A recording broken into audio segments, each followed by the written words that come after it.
you are able to use Relay at the moment to get it into Compass. So you kind of do have a circuitous back-end route to getting things onto Compass, where it'll send you the email and you'll then be able to embed it into your Moodle site. But like Sean says, going forward, obviously Panopto is built more around that kind of idea anyway.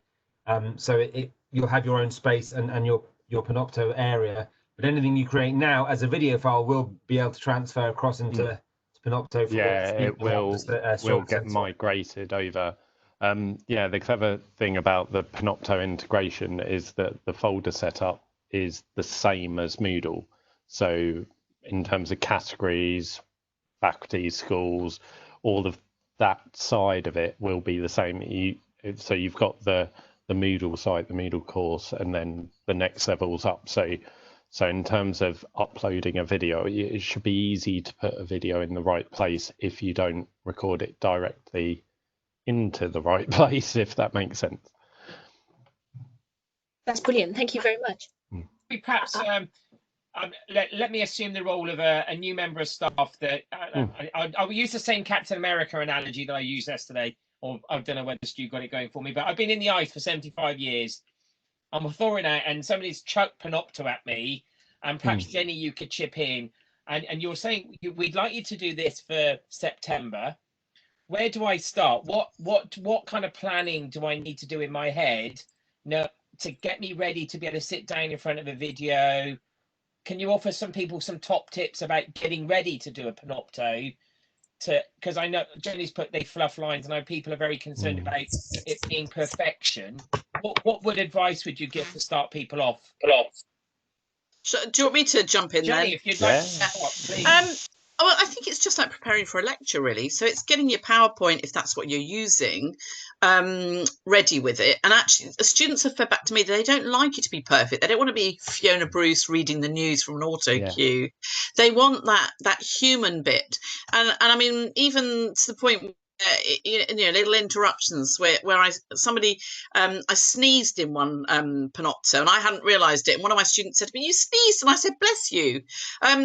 So it brings in that human element of it. They don't want it to be so prepared that it's something they could download from a TED talk or something like that. They want it to be genuine. So I think that's one thing. Don't worry about that. The second thing is we prepare for lectures with our content. And you can put in there things like little discussion points as well. So where you want to break, or where maybe in a lecture you might throw it back to the students, you could put that in as a discussion point in your PowerPoint. And then you could say, okay, let's take a bit of a break here and just think about this. So that gives you breathing time rather than having to think, I've got to go through this like a presentation. And if you really do have a problem, like an attack of hay fever where you can't stop sneezing, Panopto's got a very simple editor that you can just cut little bits out. And the other thing I'd say, picking up on what I think was Sean said earlier there, it is so easy to embed it in Moodle. You can either do it as the fact that every Moodle page will have a corresponding Panopto file, so lectures are automatically uploaded, or you put it in as a text label. Very straightforward. So that would be what I would say.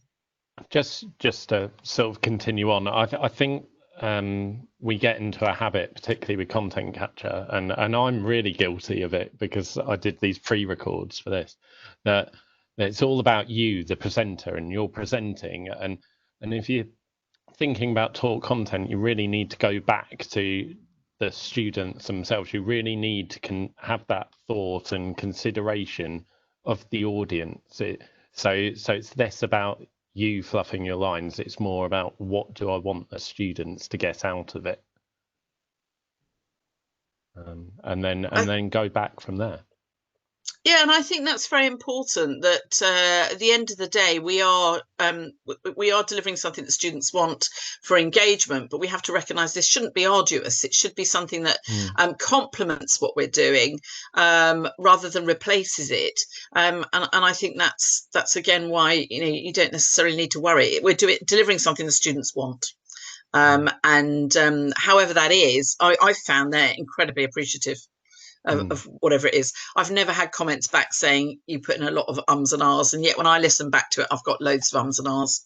And I've been doing this for 14 years, it's not a problem. It's really funny that, yeah, in my experience of all sort of lecture capture, content capture, no one pulls up people on ums and ahs.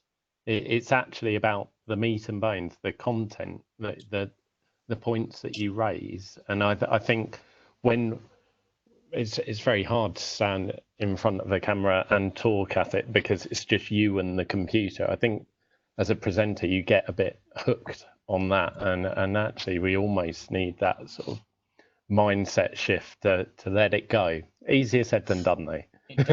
Can I just interject for a second? Julian, is your hand up? Just a question about Panopto, and well, a couple of questions.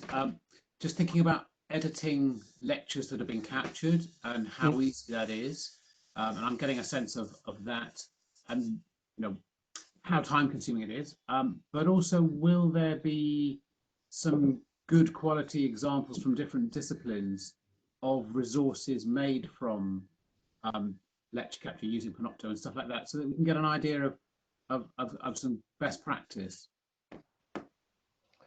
Can I start that one off, guys? If you weren't at Jenny's session yesterday, her video is now up on the website. Please just go and look at that as a start if you didn't see it yesterday, because Jenny was really kind enough to embed some really nice examples as a starter to kick you off.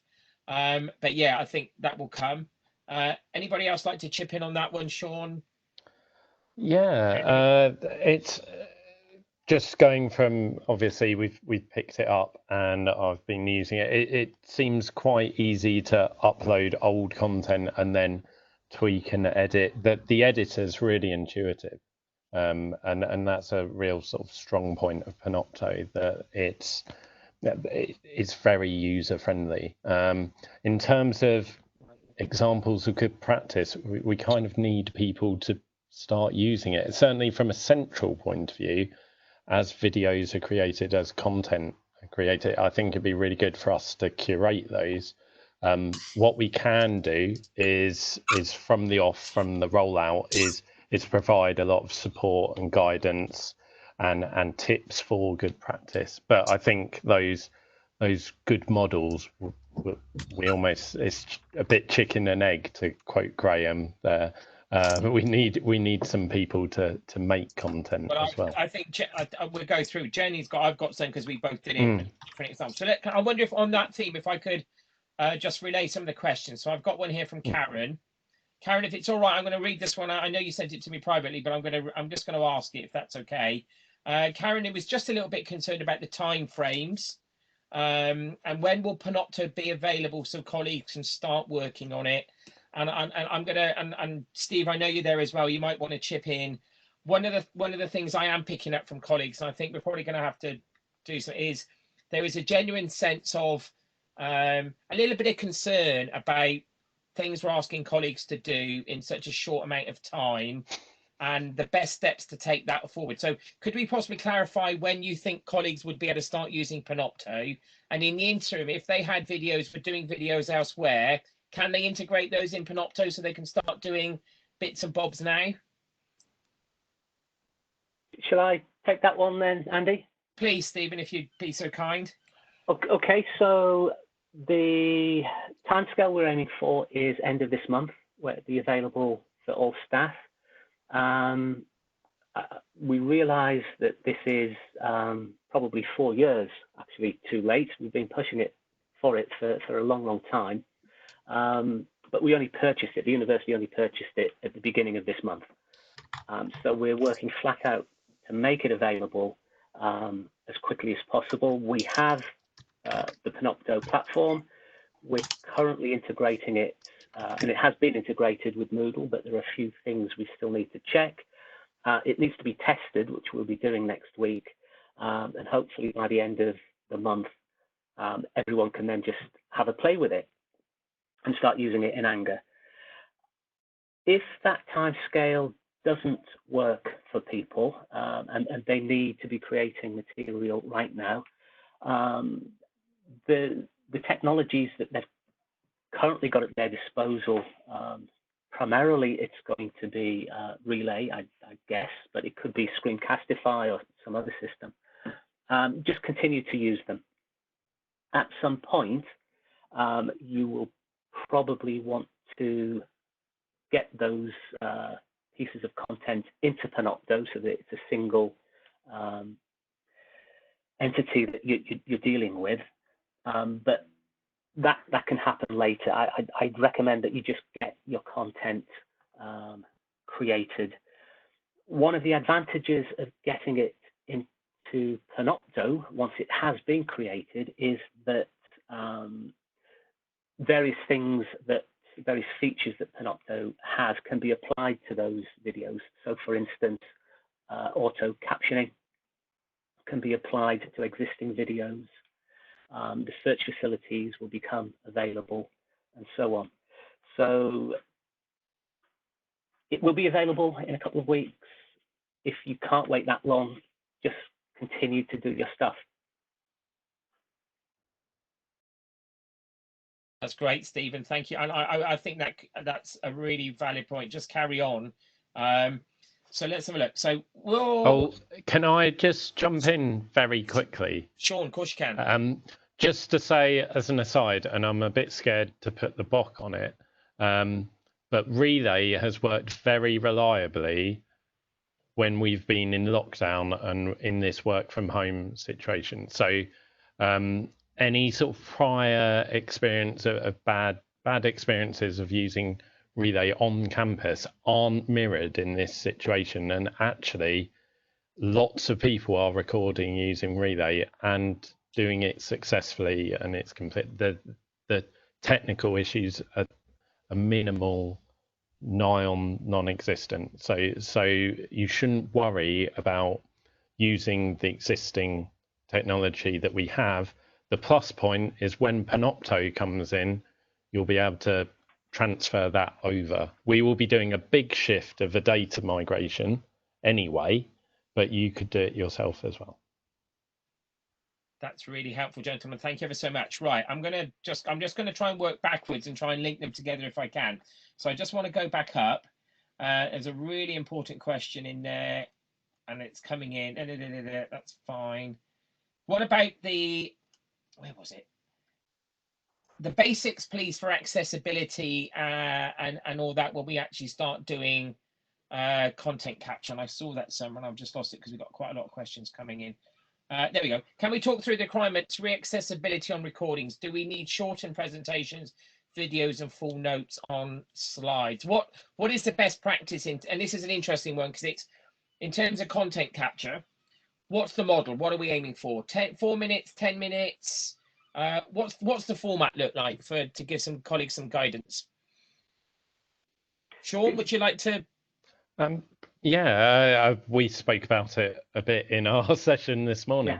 Yeah. Certainly, TED Talks are limited at 18 minutes because that's sort of the allotted time they've said you can flesh out an idea, but also the listener can digest it. We've always, and Tom will back it up from his sessions as well, we've always promoted short, snappy, small video recordings, mainly as well to future-proof them as well. If something needs changing or adapting, you then are only tweaking a short video as opposed to going in and changing a big long session. What certainly is not advisable is to do an hour lectures recording online, really. What was the other bit? Accessibility. The accessibility issue, Sean. What are we aiming for? So Stephen might be able to help me out here. Any new recording needs to be accessible in terms of captions now. Is that correct, or is it from September? Okay. It's from September. If I can just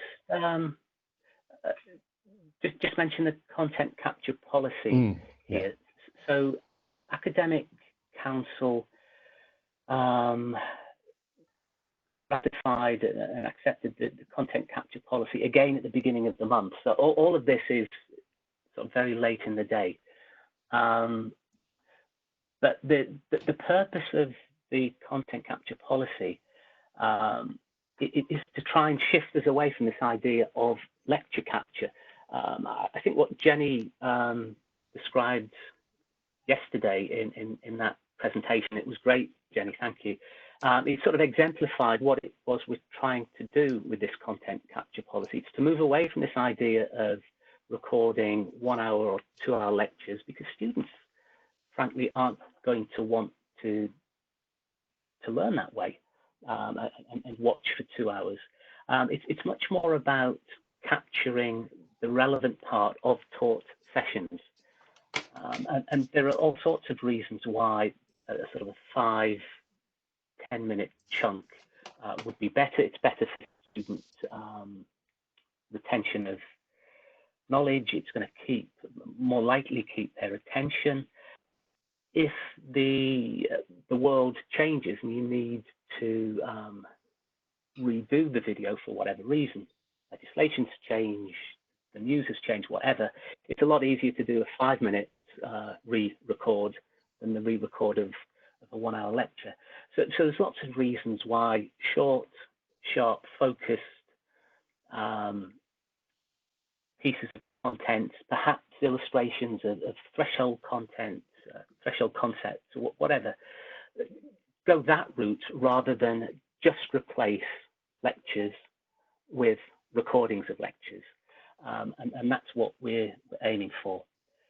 As for the accessibility issues, the legislation says that all new recordings after September have to meet the requirements of the legislation, which I guess we interpret as being new videos have to have transcripts or captions associated with them. Panopto has auto captioning. From what we've seen, it's okay. It's not 100% accurate. I mean, Jenny will have more experience of this than us, but the captions are editable, and we probably need to put in place some or procedures or processes for ensuring that, if necessary, those captions can be edited to reflect what was said. Does that make sense, Andy? I think that's really helpful, Steve. I think, given, you know, Jenny and I work together a lot on this, and I think you're right. I think the first question is, what is your content? What is it you want to capture? Because I worry that we're talking about Panopto a lot, but Panopto is actually one tool of many to capture content. You know, I can merrily capture content on my iPad with screenshots and stuff like that, and that still works. My challenge then is, if I was to upload that into Panopto, would it work out the captioning? We're told yes. Okay, so I think that's the beauty of it. It's those principles. So think in terms of the design, what is it you want to capture? And you know, I've been there and I started off and done long and they don't work because you can see that the students have not engaged with it. But as soon as you start breaking it down and put yourselves in their shoes, how quickly do you get, you know, this day and age when you're watching the telly, if you get bored, you'll flick. And so just time your attention span before you go and do something else. Short, sharp, and really engaging. I like to, and it might be that you're also doing podcasts. That's a form of screen capture content as well, just perhaps simply using your phone and doing audio feedback like that. And for that, I would just say go and look at some of the stuff or listen to some stuff on BBC Sounds and the way that podcasts are created. And one of the things I've noticed in the breakdown is the conversations. I like listening to the Infinite Monkey Cage, and they have conversations. They have that banter, and we were discussing this yesterday in a creativity session about actually teams coming together and having conversations online to help share understanding and knowledge, not necessarily the voice of one person. It doesn't work. And if anybody's listening to the Archers at the moment, you will understand that comment. Shall we see if we can pull another one out? Can students will students have access to Panopto? I know that Jenny and I did give students access to Panopto and they were able to use it for presentations. Will that be happening here? So if I can jump in here, the way it works and the way it's set, it's very much built within the Moodle structure. So by default, students are viewers, but you can give them creator access on a certain unit for a specific reason. So if they needed to upload a video for an assignment, you could give them the power to do it. They're not then going to just upload willy-nilly whatever videos that they want all over the place.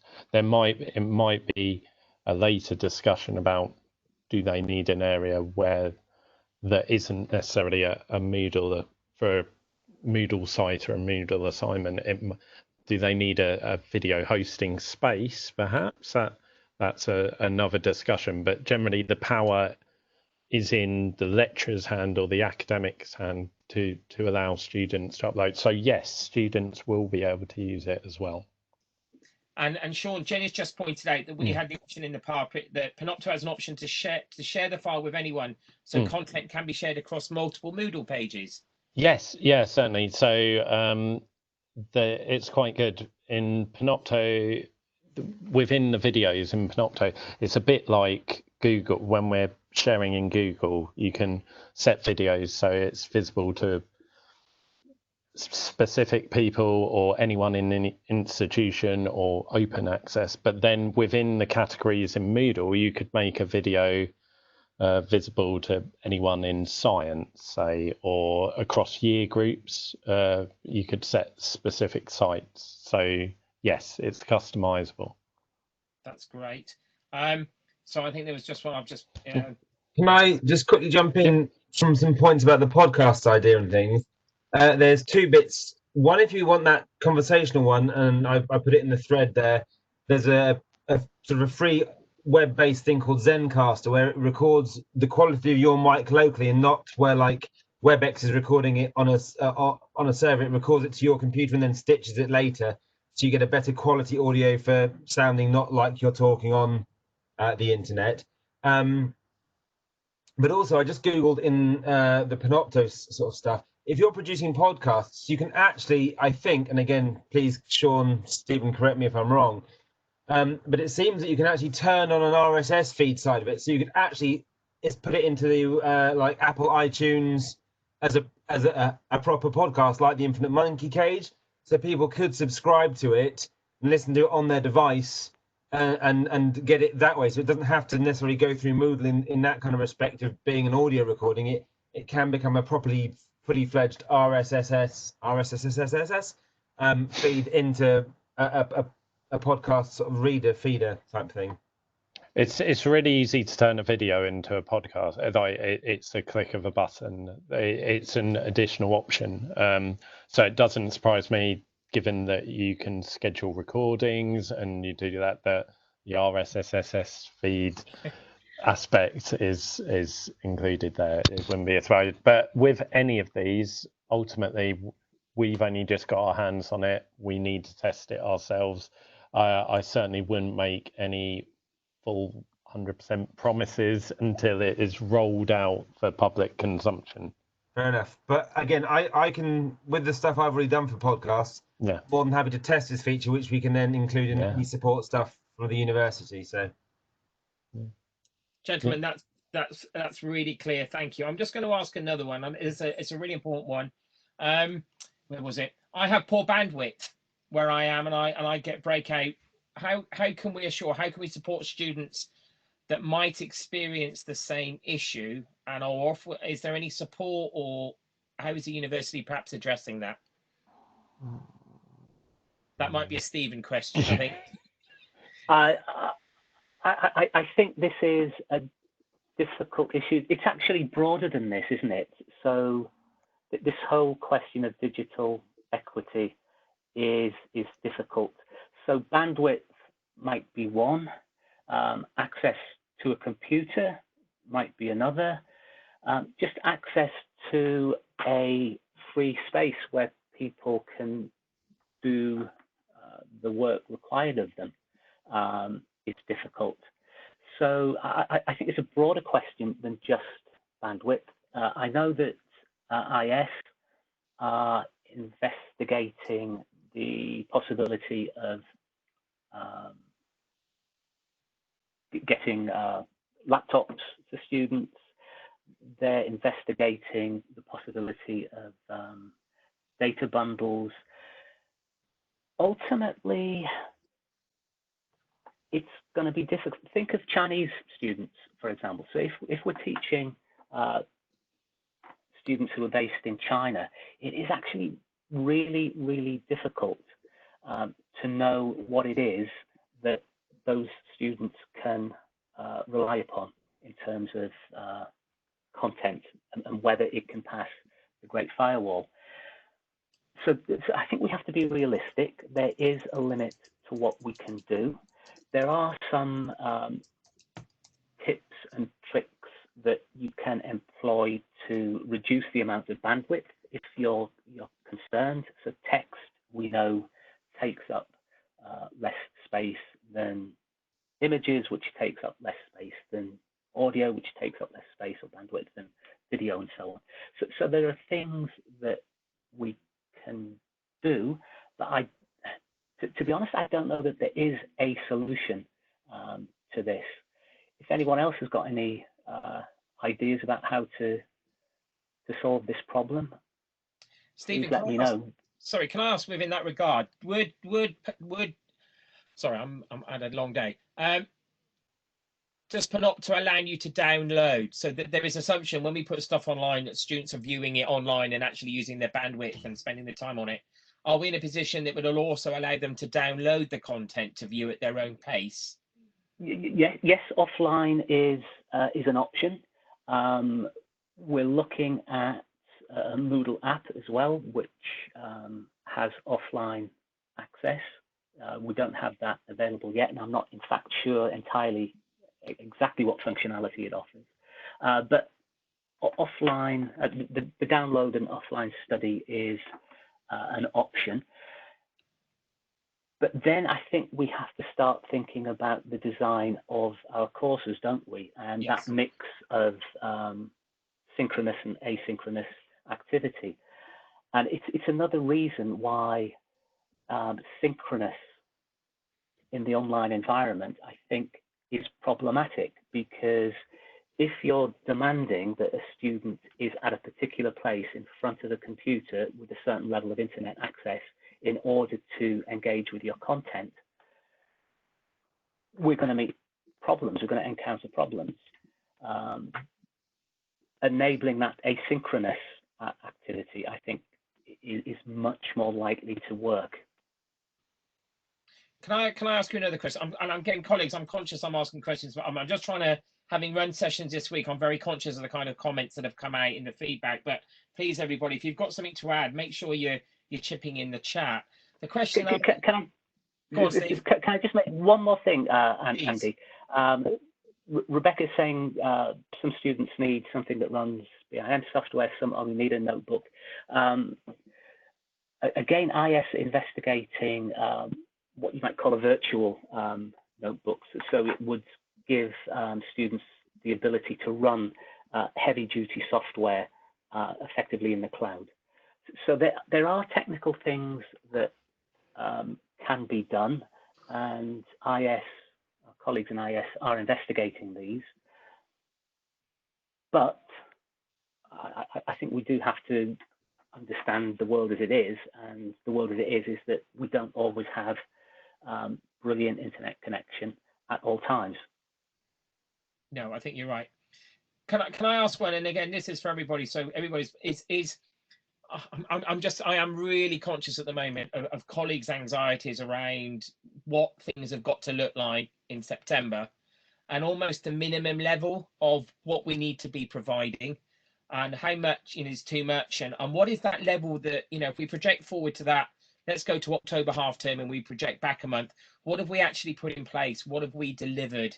Where does that level need to be that we think that the staff can sit back and go, I'm there and I've achieved what I think the university wants me to achieve, and not panic about getting it right? And I know that understanding the planning, and there is a real sense, I think sometimes we're at the moment we're talking about Panopto and the technical and the processes perhaps overtaking the pedagogy a little bit, and we've always got to come back to that. But any suggestions around what a level might look like in September, that we could look back and go, right, staff have got it, and they've got to that level? Anybody? Hi Andy, it's Suzanne from nursing team. Hi. I think we had this discussion this morning when we were talking about some of the OSCEs that we'd run recently and the level of the videos that we've done. And I think there is something about, depending on what it is you're teaching and what you're learning, it's being good enough, not perfect. And in remembering it's a work in progress. So we did videos and all sorts of other stuff, and I know it's slightly off from what you've been discussing, but we accepted the fact that actually it wasn't going to be perfect. And I think we were upfront with the students to a certain extent at the beginning and said, actually, these are from our respective bedrooms, dining rooms, whatever. And actually, so I think it's something about not beating ourselves up about having to be perfect. I know we're a professional organisation, but there's also something about ongoing longevity, i.e. working towards a goal rather than kind of saying it's got to be perfect in September, because I personally feel that's unrealistic. And actually, from what you said this morning, it's also about the students knowing that we're aiming for something, and it's in a work in progress rather than perfect at the point of delivery. But and I think you're right. Tom and I have just come from a session with the SU, and they've said exactly the same thing, because I asked them, what is the expectation? And please, two things. Please go and watch Suzanne Rampton's video that they've done for us this morning on running a OSCE. That's right, isn't it? Really great. It's called an OSCE. An OSCE. Thank you. What you can do, and it is a fantastic example of a huge amount of work that's done in a very short amount of time, but it's had a huge impact. So please go and watch that. We will also be putting up the video from the SU this afternoon, and we asked them to talk to you about what they want and the expectation from the students. And they are repeating this message that just do the best you can and be honest with the students about what's coming and create that dialogue with them, and don't necessarily in the first instance try and kill yourself striving for perfection. But be honest and be authentic in that kind of endeavor around the work that you're doing. Has anybody got any other suggestions about that level, or what that landscape might look like come midpoint TB1 in terms of what we've achieved with content capture? Can I just make one comment, Andy? Yes. Which and I don't know if this is going to be true or not, but I suspect I agree with everything that Suzanne and you have just said. I suspect if we include students from the outset, explain what's happened and is happening, but make it clear through what we've developed that we're following well thought through, well structured pedagogies here, and that it's clear to them that there's a learning path through this material that we've created. I think they will appreciate that much more than high production values or any of those fripperies. I think they will want to know that they're learning something and to know that they have learned something. And I think that will be the key, rather than, as I say, these production values. And Steve, you've just done word for word almost what the SU said. And the question from the SU was, and Tom and I, we stayed on and had a chat about this. What the SU were asking was, are the students being told about this now? Are they being told about the fact that there was a digital festival and staff were coming along to get ideas about how to engage with them in September? So we were up to speed and delivering a high quality, the university has not gone to sleep. We're working really hard for them when they come back. Are we telling them how to use, and we're going to be, I just wonder what comms is going out to the students now, or perhaps over the summer, to say, look, when you come back, this is what you're going to get. And if it's not happening, should it be happening, to kind of like ease them back in and perhaps reduce their anxiety? I have just had a video shared with me by a member of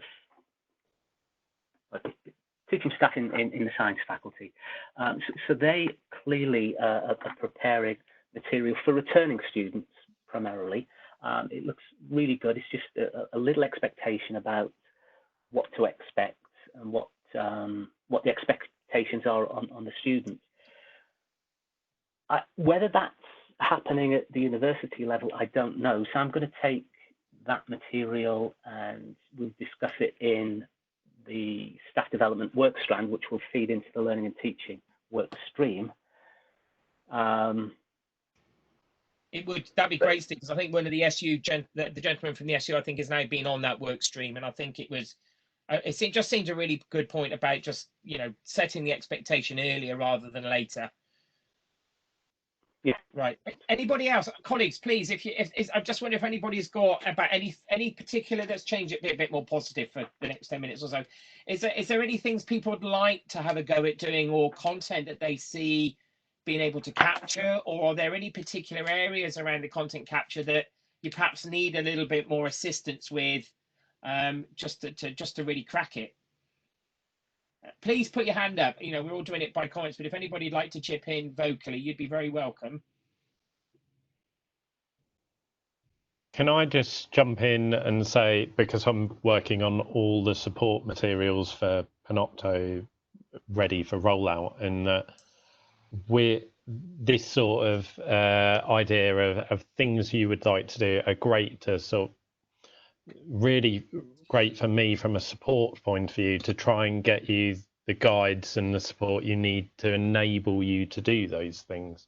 I'm certainly trying to cover all bases, and the good thing about having a new system come in is that we can, when we roll out, we can communicate lots of ways to do different things and sort of provide lots of support and guidance in one foul swoop to everyone. So yeah, any ideas would be great. Rob, thank you for the great comment. Needs to be co-created with the students. They're more forgiving if it's done with them. Absolutely right. And I think that's the importance of the relational element coming in, that if it's there and they understand it, they forgive. If it's more transactional, don't forgive. So that's my customer service hat coming on a little bit, for which I apologize. Somebody's mentioned in the slides about UOP branded collateral. That's really easy. If you just go to the marketing portal, there's lots of templates that you can actually design, that you can actually download and then drop in for your PowerPoints. And again, the ones we're using today are using the color palette that the university uses, and I do think that's a nice idea, because it does create that nice first impression of everything looks professional. And you know, perhaps this is an opportunity perhaps just to also revisit the quality of the visuals in terms of what you're doing, and actually just I know we've done death by PowerPoint. Let's not forget, PowerPoint is a really valuable tool, and you can use PowerPoint in all sorts of different ways. So let's not chuck baby out with the bathwater, but the days of overloading slides with text and perhaps being a little bit more visual and stuff like that is upon us. But there's some great collateral on the marketing site that you can actually download. Again, we're really happy to support and guide you around that. And it's, if anybody just wants the basics around color palettes and adding those into Moodle, we can provide some resources on that quite easily. Yeah, I can't remember. I think it's marketing.port.ac.uk, and I think if you go through the essentials tab, it's marketing, but it also gives you access to a massive photo gallery as well, so you can actually really personalize all your bits and bobs. There's also a color branding toolkit, which I think I've got somewhere, which I could circulate, but it gives you the color palette. So there's 2 purples and a blue as the primary 3. And then there's undercolors, I think, which relate to each faculty. So seriously, it's really quick to actually make your stuff look very corporate. And I think that just adds to the, you know, if you do that and make your PowerPoints look pretty, that's the technical term, all of a sudden you look really professional, and it can be done very, very quickly. We found that Unisite did it yesterday, had the word cloud and VROP skewed. Okay, Tom, that's helpful. Colleagues, any other comments? Yep, I've got something to add, Andy. Mike, please. We talked a lot about delivery of materials, and obviously that's one of the main drives at the moment in time for TB1. But I'm really excited about the opportunities for authentic assessment that Panopto brings. I saw a really good presentation from Amy yesterday on streamed feedback. Never really thought about that before, but that seems like a really good way to deliver feedback. So actually video recording yourself talking over the top of your feedback to an assignment, that sounded like it would go down really well with students. I think it's going to really open up a lot of avenues for authentic assessment. I know we've had Relay for a while, but it's just so flexible, Panopto, and you can include it in so many different ways. We talked a little bit about student access to the system, but if we, I think my understanding is that the icon appears anywhere there's a text editor. So does that mean that students have access through a text editor as well, Sean, or is it more restricted than that? That's a bit we're currently working on at the minute, is that icon. But yes, you should be able to. We're trying to work out a way where you can just press a button and record. The trouble is, yeah, the text editor. You would need to facilitate that for students for them to be able to do that. Because giving access to students would be really. I just think it'd be really beneficial. I mean, we're all working online at the moment. I can't see us going too far backwards from that going forward. There'll be more opportunities to work online going forward. If they've got the correct rights on the site and things, there's nothing to even stop them recording using the app content, and it would go to that site. So it might just mean a different way of doing it potentially as well. There's different ways to skin a cat and different ways to record into Panopto. Got you. Just thematically, I just think it'd be really good to get students recording videos and reflections on the system. Yes, totally. To the workplace when they will be doing more online meetings, you imagine going forward. I mean, presentations online, it'll be a really good. It is already kind of recording students making presentations so they can critique their own practice is really good. But I just think it opened us up a lot of opportunities for good authentic assessment. I think we're really good. Yeah. But I think, Mike, I think you've written it out, because it just links us back to this whole notion of employability is now a lot about digital competency and literacy, and I think this will become an important skill. And I know Jenny will give you some examples, but one of the ones I used to do that worked really well is we used to video on Panopto the students' presentations. We then put them online so they could watch them. They then had to give feedback on their presentation to me, and then I would release the mark with the full feedback, and it was like, how close do you get to the mark? So there's so many creative things that you can actually do. Jen, would you like to chip in there, because you're like the A to Z of things to do with Panopto? Are there any particular things that you, if you had to give one or two ideas to colleagues, what would you focus on? Well, I think having used it now for a number of years for student presentations, so I'm talking 5 years here, the students really engage with it quickly. The brilliant thing about Panopto is they can actually then share it with you, or they can make it available, as a general file. And it means you can share it with your external examiner as well. And I find that very useful. Sorry, I've got a puppy in the background here and he's probably yowling. You can hear him with that. And I think even from year one, they pick it up really quickly. And in year one, we do hands-off assessment where we just say, right, post it on the VLE or send it to me as in a file. And we don't even give them a training session anymore. All online through Moodle, and they pick it up very quickly. So I would say use it. And I think the point there is that it is. I think there was a question earlier on about colleagues actually engaging with it, and did all staff? Sorry, I missed it because we had so many questions in. But did all staff use it? And do we give them an honest story of what life was like at Chi on that one, Jen? It was slow, wasn't it, to start with colleagues using it, and we did find that people were just, let's record a lecture. Here comes the content policy. Let's Yeah, I lecture. think, as I was saying to you yesterday after the session, you have to really think about using it in little ways to begin with until you get your confidence. And people seem to, you know, as soon as you say lecture capture, people think, oh, I'm going to record a lecture. It doesn't have to be that. And as I say, I've done micro lectures, I've recorded dissertation feedback, used it for student presentations, used it for student assignment feedback as well. And I've actually done live sessions with it as well. We did a virtual open day with it. It's a very flexible tool. Use it as you want. Don't feel you have to use it in particular ways. You know, that's what I would say.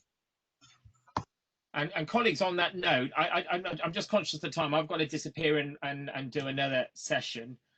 Is there any final comments? I think I'd just like Sean and Stephen for the resources that you put together this week. I think that's been really helpful. I have recorded today, and I hope we've captured some things that we can actually put online. For me, if I could put my 2 pennies in at the end, I just think it does come back to you start with the content and what you're trying to do with it before you even think about where you want to end up. So always put the put the pedagogy first, right? What do I want to do? How is Panopto going to add value, and in what format do I need to do it?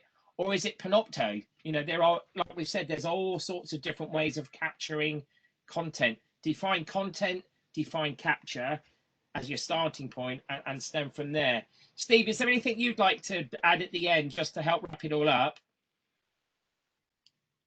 Just to go back to the policy, really, if I can. So the policy starts out with that recognition of why students want the material captured in the first place.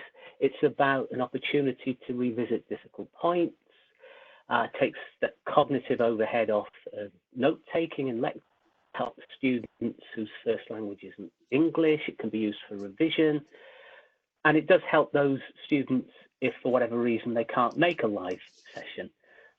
And it's those reasons that we should be thinking about using it rather than this idea of capturing the lecture. And we did try within the content capture working group to move away from that idea of lecture capture. And I think if we are successful in doing that, we'd actually change the nature, hopefully, of the face-to-face sessions, and they could be much more interesting, discursive, engaging sessions. Yeah, I'm just putting a reference into perhaps a useful article colleagues might like to read from Advanced HE by Neil Gordon, and it's called Flexible Pedagogies, but it talks very nicely about the relationship between pace, space, and mode of delivery. And I think the content capture fits really, really nicely into that. Colleagues, thank you very much for attending. This will go live. We're not doing too badly at the moment. The resources are coming up. But if anybody hasn't got any other questions, I'm going to say thank you. We are here to help. Just remember, this is a start of a journey, as with everything. So if you need specifics, come back to the team, and we really are here to help take this forward. But just remember the words of the SU, please. You do what you can. You're only human. And on that note, I'll say thanks very much and leave it there.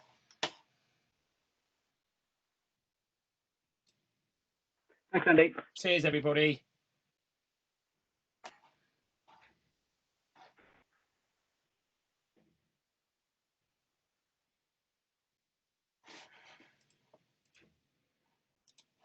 Oh, can I capture that? Yes, I can. Excellent.